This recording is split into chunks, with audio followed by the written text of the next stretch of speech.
Welcome to the first Digital Work and Study Service webinar. It's part of a series of webinars run by Headspace on different industries that young people are looking at getting involved in.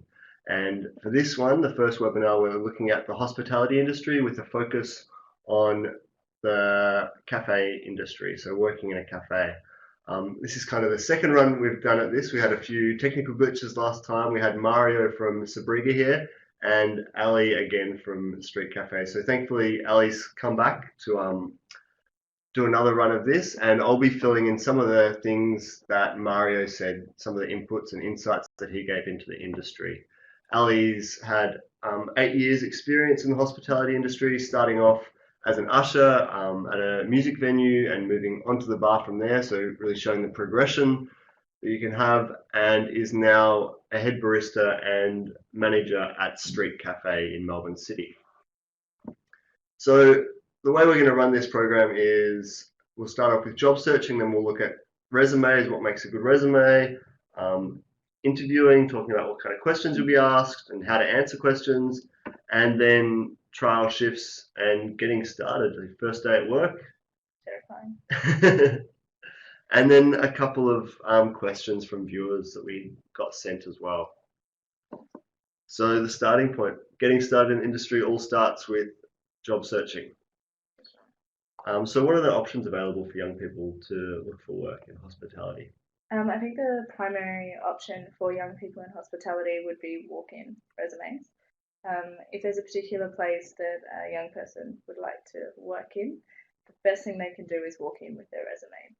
Not only do we get to meet people when they do that, it's great to see how upfront they are with the skills they have, and it's really important to get to know who they are as they drop off their resume. If you make a connection at that point, then it's fantastic. Otherwise, Seek is also really useful, and Facebook can also be useful. But yeah, Mario mentioned some like niche kind of Facebook and social media sites for baristas, and I guess there would be ones for other yeah, there's areas like of a hospitality in Melbourne, but they're generally short notice. Yeah.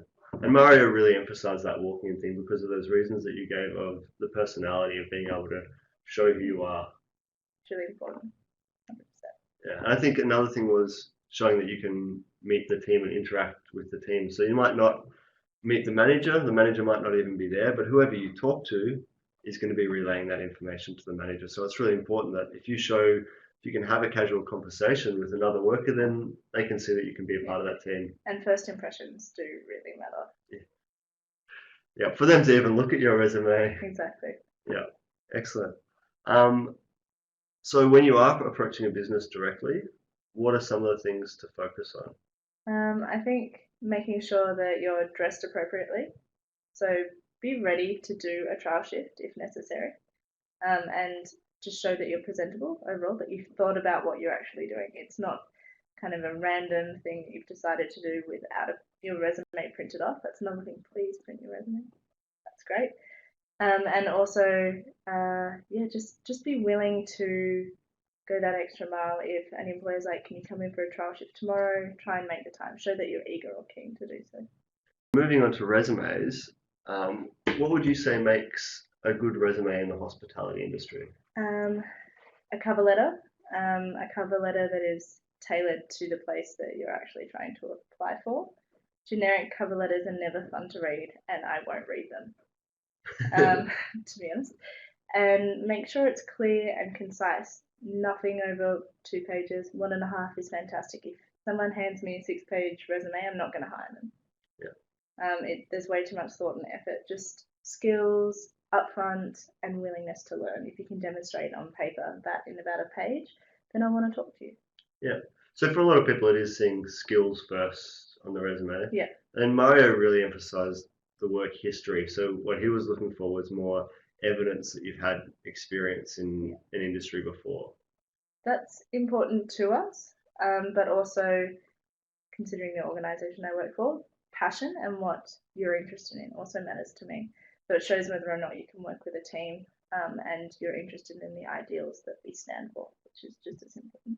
And for that cover letter, you clearly showed a bit of dislike of a generic cover letter, which is cover letters can be quite difficult to write. They can take a little bit of time to prepare, but clearly worth it. Yeah, They don't have to be long. I'm not saying write 700 words. A couple of hundred words, address the cafe directly, say your skills, why you think you would be an asset to the cafe, and what you're passionate about. That's all I want to read. Yeah, and a little insight to show that maybe you've been into that cafe before, you Yeah, understand what you how it like, operates, that kind of thing. and you can just get that off the website often, You the can. feel of it, the Heaps. language that they use. Heaps of templates, and you don't need to be too wordy. You don't need to use really exciting words. Yeah, just be really straightforward. That's great advice. In terms of skills on your resume, what would be the ones that, if you were looking at a young person's resume, what would you want to see stand out first? For us, primarily customer service. So I don't necessarily want to see that you've done a barista course or you have your RSA, just that you have a really customer service or just service people interaction focused background if you do have skills in that area, or willingness to get qualifications if necessary. Yeah. So, yeah. Yeah, and Mario had talked about some more niche skills. So giving specific skills. If you do have skills in the hospitality industry, you wouldn't just say experience making coffee. You would give some detail, perhaps how many beans you've gone through in a day at a fast place or something. If someone is specialty coffee, then it's generally interesting to know what kind of coffee they've worked with. Melbourne is very particular about coffee in general. I'm completely a coffee snob. So yeah, who they've worked with, what beans they've worked with in specialty coffee is really important to know where they're coming from, because everyone deals with how to make coffee slightly differently. So that's really important. Or if they have a particular passion about coffee, to write that instead of the skills they may possess. Yeah. So yeah, particular skills in that sense really important on the resume. Because they really highlight that passion. Yeah, or if you've worked on a bar, highlight what bars and what positions, and yeah, that's super useful.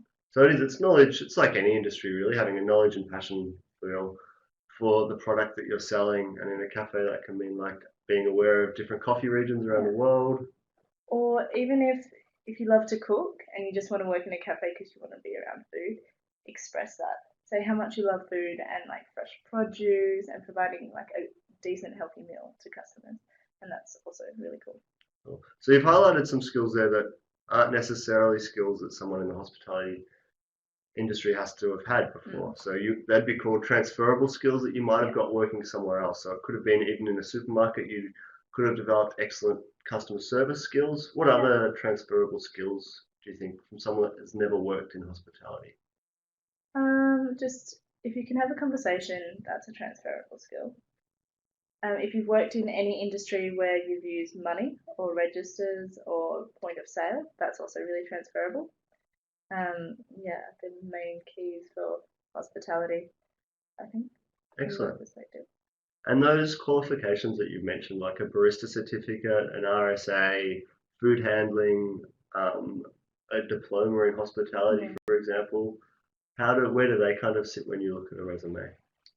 For us, it depends on the position. Obviously, if you're applying for a position that requires a qualification like a barista certificate, that really needs to be highlighted.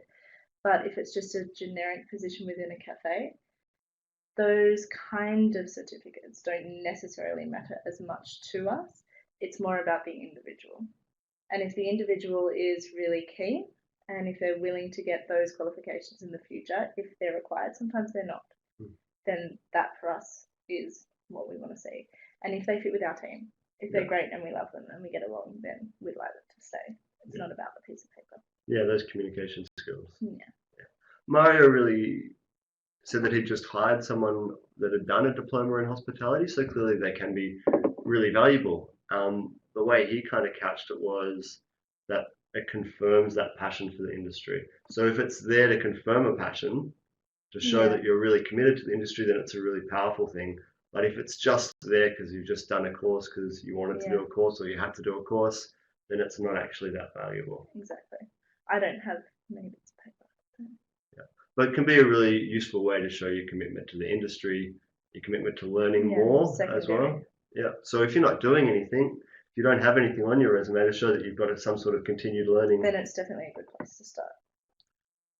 That moves us on to interviews. So you've handed out some resumes and you've had some success and you've been called in for an interview, which could happen a little bit differently in hospitality. Yeah, it could happen on the day that you hand in your resume, if they have time, depending on how busy they are.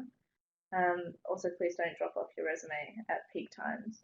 Oh, yeah. That's definitely a do not. Can you just a little bit more on that, because that was something that Mario really emphasized as Yeah. well. So never go to hand in your resume at a time when the cafe is extremely busy. So if there's a line of people waiting for coffee, don't drop your resume off. We are not going to have a chance to look at it, and it shows that you haven't really thought about the logistics of the cafe. It'll be put to the side, and people probably won't go back to reading it. So if you can go at a time where we're a little bit quieter and we have a chance to actually interact with you as a person, then you're way more likely to get somewhere in that process. Like that first impression again. 100%. So preparing for an interview. Know as much as you can about the place in which you want to apply. If you like it because it has a particular coffee, talk about that. Also, be dressed appropriately. Wear cafe kind of style. Like, don't go wearing your football clothes, as you mentioned before. Probably not a good start. Yeah, just be passionate about everything, or what you're passionate about. I want to know what you're passionate about. Yeah, excellent. And the other part of it is, like, you have to prepare your resume for that cafe. You need to prepare what sort of questions you might be asked, and even if it's just handing in your resume, I guess you always need to be ready. So what would some of the big questions you'd be asked in a hospitality interview? Primarily for us is why you would like to work with us. Also, when you're available. For us, when someone's available, generally we'll stipulate whether or not they get a job if we get along with them quite well. But yeah, they're the two big ones for us. And also, if there's any concerns they may have about the position, like if they feel unsettled, we'd like to hear from it. Cool. What would be an excellent response? So a response by a young person that would kind of stand out and make you think that this person could be great for us. For me, because I work for a non-for-profit that has a cause behind the cafe, it's not purely just serving coffee. An excellent response would be how passionate they are about a similar cause or the cause that I'm already working for. So it shows that we have like-mindedness in that sense and affinity with what we're doing. So yeah, that for me would be a perfect response, and full availability is always great. Yeah, demonstrating that you're able to be flexible. It shows how keen you are for the job. And starting to build that relationship of being reliable, I guess, as well. 100%. Yeah. But I guess what really stands out for me there is knowing that cafe before you go in there, so that you can show that you would fit into it. Yeah, we can 100% tell if someone's just shown up because they think they might be a job available. But yeah, we definitely like people who've done their research, who turn up, who are passionate, who have their availability sorted out, and know why they want to be there. They're all the things we want. I think a really good example that Mario gave in our last conversation was a young person that came and just approached the cafe directly, like we were talking about, with a resume, really well presented, so immediately made a good impression, but didn't have any hospitality experience at all on his resume, but was able to strike up a conversation and could relate to Mario really quickly, so could fit into the cafe really quickly, and had a resume that demonstrated a really strong work ethic and willingness to learn. So you don't necessarily need that experience if you can relate to people, build up a conversation and a rapport quite quickly. Exactly. And if you can talk to customers and generate conversation with customers, then that's half the battle. Yeah, because we go to cafes because we like the people working there often, and generally, or hopefully. And what about questions from the young person that you might like to hear?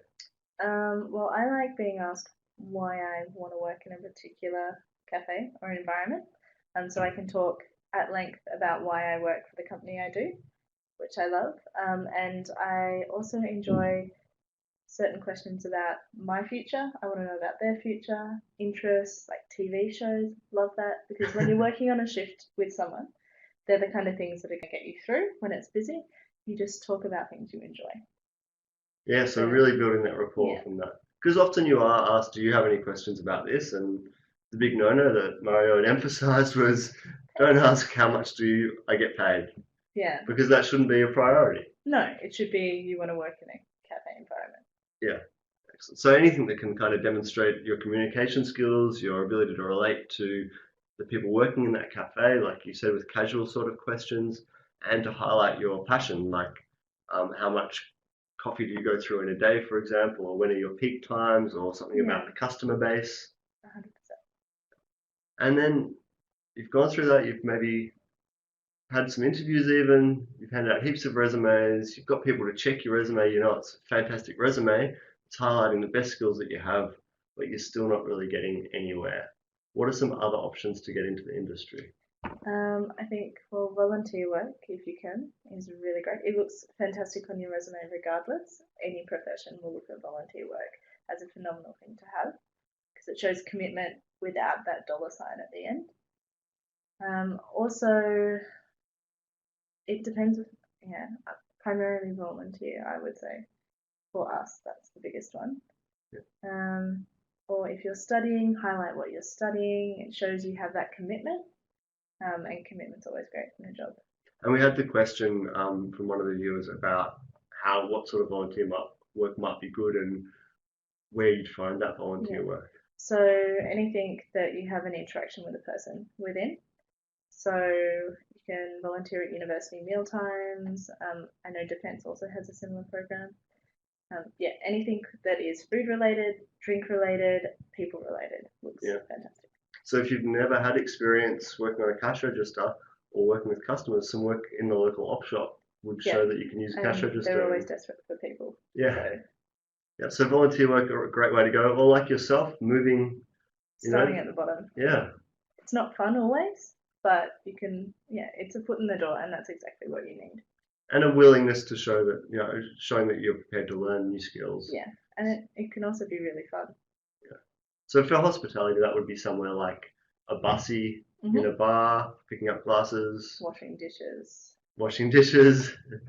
cleaning cinemas, which I've done. Yeah. Not fun. Don't throw popcorn. Cool. So there are a variety of ways to get into the hospitality industry, but I guess the presentation and those communication skills really stand out as important things to take the time to prepare for and being prepared for those questions. So the digital work and study service, we spend quite a lot of time preparing young people for interviews and do things like mock interviews, which you can do with your friend, so that when you do get those questions, you're not left thinking about how I might answer this. You can answer that question really confidently. And a big one is like, tell me about yourself. Yeah. Which often people can struggle with. Yeah, I hate talking about myself, so I completely understand.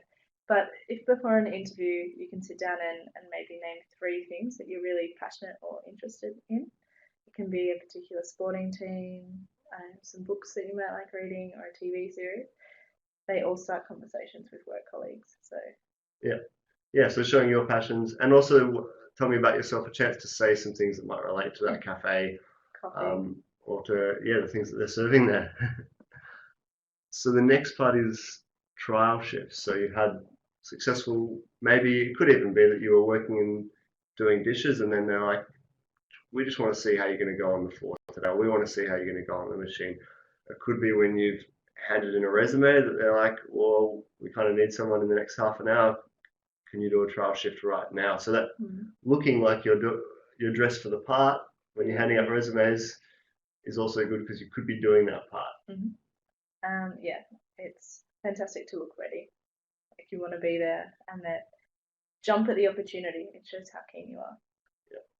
So how would you prepare for a trial shift? So often you'll hand the resume in and they'll call you up or email you later. Yep. And say, can you come in on Saturday for an hour?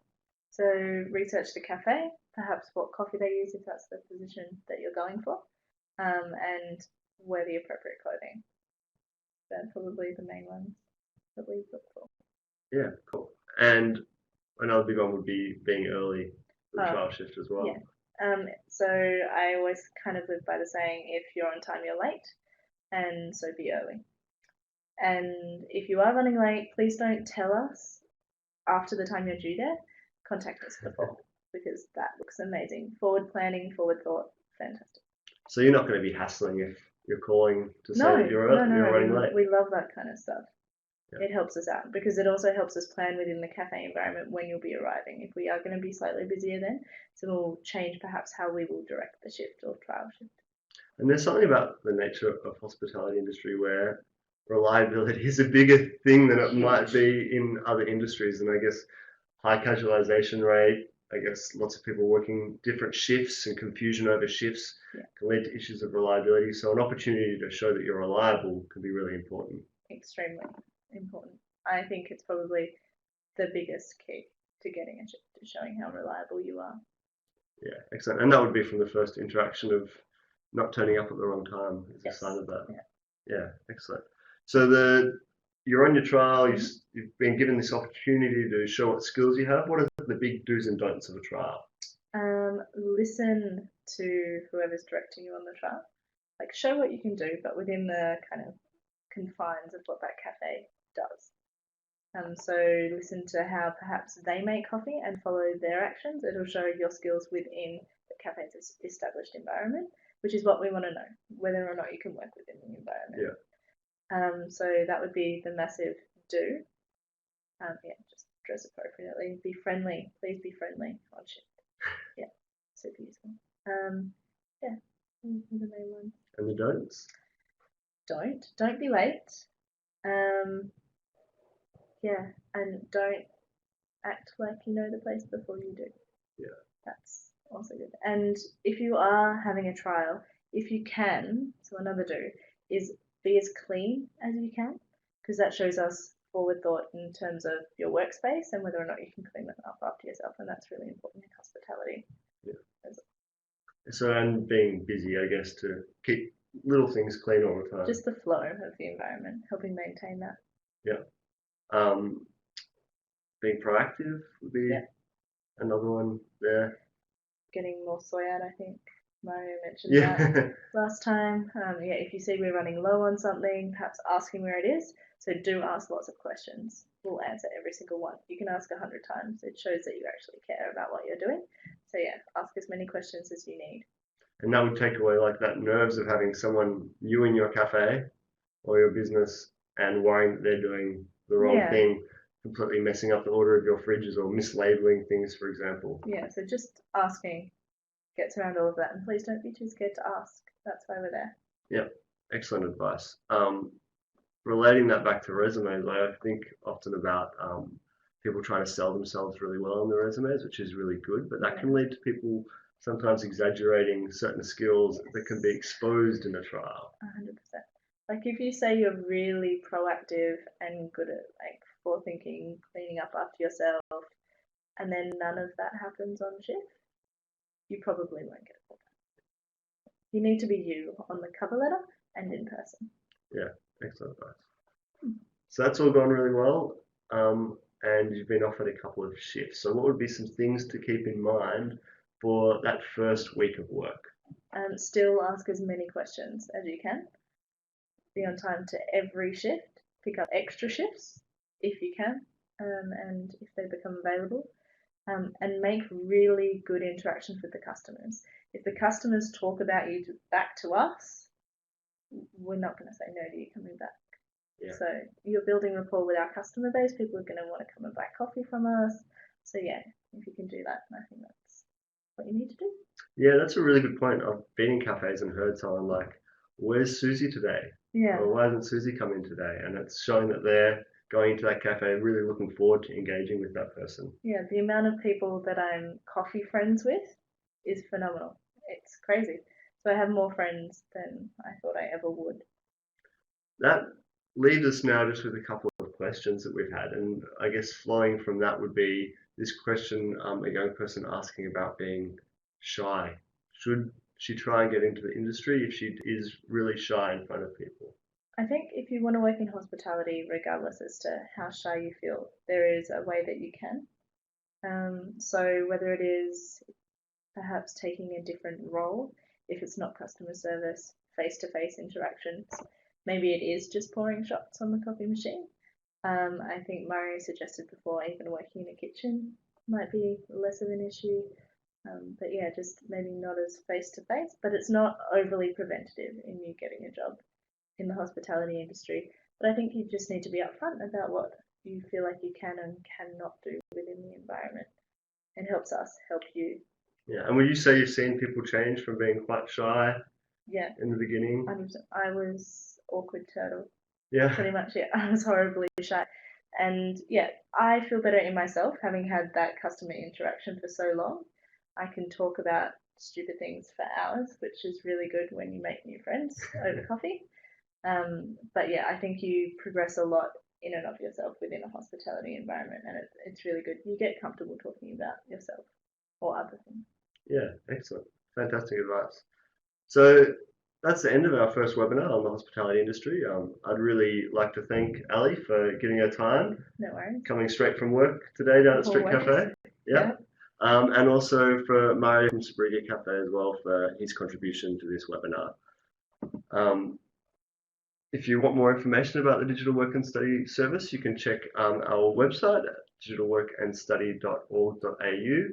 And the next webinar we have coming up on Monday, the 14th of November at 4 p.m. will be an introduction to the service. So it's going to outline what sort of things that we can provide for young people and this sort of advice that we give to young people. And you'll get to meet the whole work and study team. So when maybe you're talking on the phone or having web chats or email conversations with the team, you'll actually be able to put a face to the name. So I hope you can tune in on Monday the 14th of November for the next